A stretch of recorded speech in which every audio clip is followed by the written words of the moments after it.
ہم نے 20 سال کی زندگی اس دنیا کے اندر گزاری ہے، اور اس زندگی گزارنے کے راستے میں صرف ہمارے لیے دو ہی آپشن ہے، یا تو ہم جہنم کے قریب ہو رہے ہیں یا تو ہم جنت کے قریب ہو رہے ہیں۔ اللہ تبارک و تعالیٰ نے اسی لیے اس آیت کریمہ کے اندر کہہ دیا ہے ان الانسان لفی خسر، کہ ساری کی ساری انسانیت گھاٹے میں ہے۔ اگر ایک انسان 20 سال کی زندگی کو گزارنے کے بعد اگر جہنم کے قریب ہو رہا ہے، اگر ایک انسان اس دنیا کے اندر 25 سال کی زندگی گزارنے کے بعد اگر ایک انسان جہنم کے قریب ہو رہا ہے، تو اس کی زندگی کی اس سے بڑا نقصان اور اس انسان کے لیے کیا ہو سکتا ہے کہ ہم نے اللہ تبارک و تعالیٰ نے ایک آفر دیا تھا، ہمیں اللہ تبارک و تعالیٰ نے ایک موقع دیا تھا کہ ہم اس دنیا کے اندر نیک عمل کر کے اپنے آپ کو جنت کا مستحق بنا لیں، لیکن ہم نے 25 سال کی زندگی گزار دی، ہم نے 30 سال کی زندگی گزار دی، ہم نے 40 سال کی زندگی گزار دی، لیکن ہم 40 سال کی زندگی گزارنے کے بعد جہنم کے قریب ہو رہے ہیں۔ تصور کرو ایک انسان کی سب سے نقصان یہ نہیں تو اور کیا ہے؟ والعصر، قسم ہے زمانے کی، ان الانسان لفی خسر، سارے کے سارے انسان جو ہے وہ خسارے میں ہے۔ ان الانسان لفی خسر، ساری کی ساری انسانیت جو ہے وہ گھاٹے میں ہے، نقصان میں ہے، خسارے میں ہے۔ الا الذین آمنوا وعملوا الصالحات، سوائے ان لوگوں کی، یعنی نقصان اٹھانے والے لوگوں میں سے وہ لوگ نہیں ہیں۔ الا الذین آمنوا وعملوا الصالحات، سوائے ان لوگوں کی جن لوگوں نے ایمان لے آیا۔ الا الذین آمنوا وعملوا الصالحات، اور جن لوگوں نے عمل صالح کیا، جن لوگوں نے ایمان لے آیا اللہ تبارک و تعالیٰ کے اوپر اور ایمان لانے کے بعد عمل صالح کیا۔ الا الذین آمنوا وعملوا الصالحات وتواصوا بالحق وتواصوا بالصبر، اور وہ لوگ جن لوگوں نے حق کی تلقین کی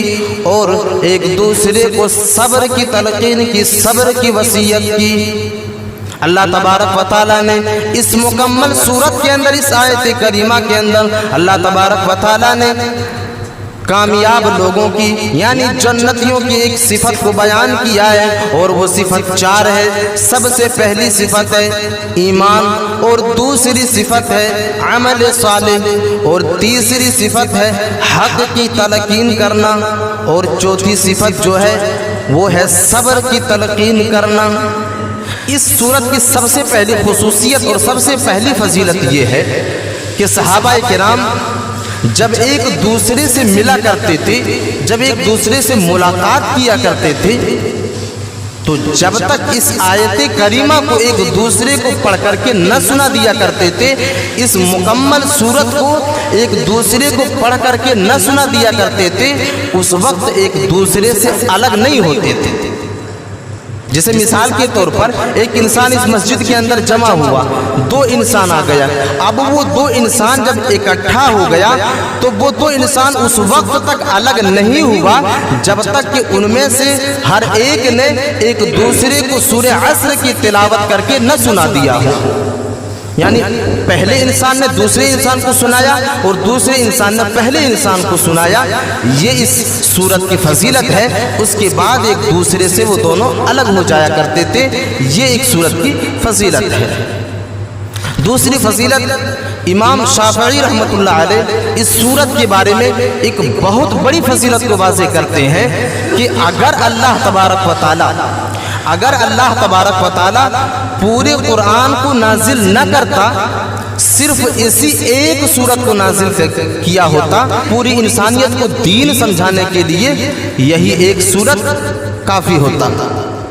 تو یہ 2 فضیلتیں میں نے آپ لوگوں کے سامنے بیان کیا اس صورت کی۔ آئیے اب اس صورت کی جو ہے تفسیر کی طرف چلتے ہیں اور اس کو تفسیر کے ساتھ سمجھنے کی کوشش کرتے ہیں۔ والعصر، قسم ہے زمانے کی۔ یہاں پر غور کرنے والی بات سب سے پہلے یہ ہے کہ اللہ تبارک و تعالیٰ نے یہاں پر زمانے کی قسم کیوں کھائی ہے؟ ہم قرآن مجید کے اندر دوسرے مقامات پر دیکھتے ہیں کہ اللہ تبارک و تعالیٰ دوسری چیزوں کی قسم کو کھا رہا ہے. کہیں پر اللہ تبارک و تعالیٰ نے چاند کی قسم کھائی ہے، تو کہیں پر اللہ تبارک و تعالیٰ نے ستاروں کی قسم کھائی ہے، تو کہیں پر اللہ تبارک و تعالیٰ نے قیامت کے دن کی قسم کھائی ہے. لیکن سوال یہ ہے کہ آخر اللہ تبارک و تعالیٰ نے یہاں پر زمانے کی قسم کیوں کھائی ہے؟ اللہ تبارک و تعالیٰ نے یہاں پر زمانے کی قسم اس لیے کھائی ہے کہ ایک انسان اس دنیا کے اندر صبح کے وقت کو بھی گزارتا ہے، ایک انسان شام کے وقت کو بھی گزارتا ہے، ایک انسان دوپہر کے وقت کو بھی گزارتا ہے، ایک انسان بڑی آسانی کے ساتھ جو ہے کھانے اور پینے کی چیزوں کو اس دنیا کے اندر مہیا کر لیتا ہے. لیکن اس انسان کو اس بات کی فکر نہیں ہوتی ہے کہ ہم جس زمانے کے اندر جی رہے ہیں، اس زمانے کے اندر جو ہے ہم اللہ تبارک و تعالیٰ کے لیے کچھ نیک عمل بھی کر لیں. ایک انسان دنیاوی کاموں میں مشغول رہا کرتا ہے. امام راضی رحمت اللہ علیہ فرماتے ہیں کہ جس طرح اس برف کی پگھلنے کی وجہ سے اس برف کی قیمت جو ہے وہ کم ہو رہی تھی، اس برف کی قیمت جو ہے آہستہ آہستہ گھٹتا ہی جا رہا تھا، بالکل اسی طرح انسانوں کی زندگی کی مثال ہے. جس طرح ایک انسان صبح کے وقت کو گزارتا ہے، دوبارہ اس انسان کی زندگی میں وہ صبح واپس نہیں آ سکتا ہے. ایک انسان جس طرح اس دنیا کے اندر ایک مہینے کے عرصے کو گزارتا ہے، دوبارہ وہ مہینہ اس کی زندگی میں واپس آنے والا نہیں ہے. جس طرح ایک انسان اپنی زندگی کو گزارتا جاتا ہے، اس کی زندگی کی ویلو جو ہے وہ گھٹتی جاتی ہے، اس کی زندگی کی قیمت جو ہے وہ کم ہوتی جاتی ہے.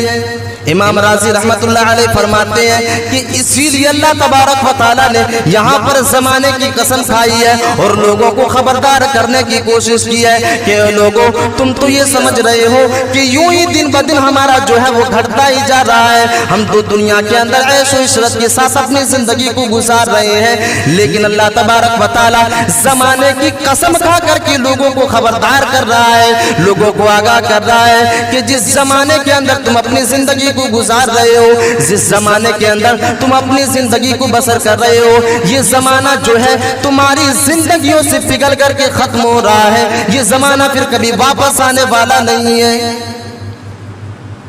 اسی لیے اللہ تبارک و تعالیٰ نے یہاں پر زمانے کی قسم کھائی ہے. پھر اللہ تبارک و تعالیٰ آگے ارشاد فرماتا ہے ان الانسان لفی خسر، کہ پوری کی پوری انسانیت جو ہے دنیا کے تمام انسان جو ہے وہ گھاٹے میں ہے، نقصان میں.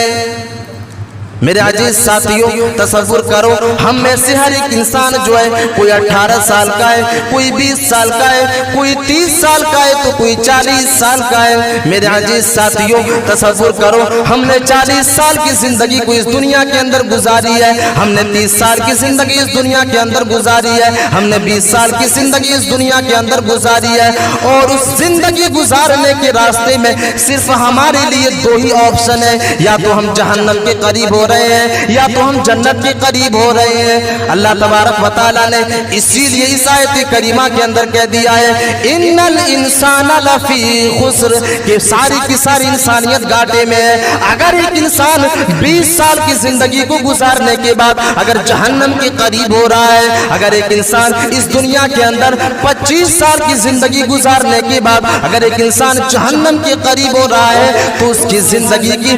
سب سے بڑی گھاٹا، اس سے بڑی گھاٹا اور کیا ہو سکتی ہے، اس سے بڑا نقصان اور اس انسان کے لیے کیا ہو سکتا ہے کہ ہم نے اللہ تبارک و تعالیٰ نے ایک آفر دیا تھا، ہمیں اللہ تبارک و تعالیٰ نے ایک موقع دیا تھا کہ ہم اس دنیا کے اندر نیک عمل کر کے اپنے آپ کو جنت کا مستحق بنا لیں. لیکن ہم نے 25 سال کی زندگی گزار دی، ہم نے 30 سال کی زندگی گزار دی، ہم نے 40 سال کی زندگی گزار دی. لیکن ہم 40 سال کی زندگی گزارنے کے بعد جہنم کے قریب ہو رہے ہیں. تصور کرو ایک انسان کی سب سے بڑی نقصان یہ نہیں تو اور کیا ہے؟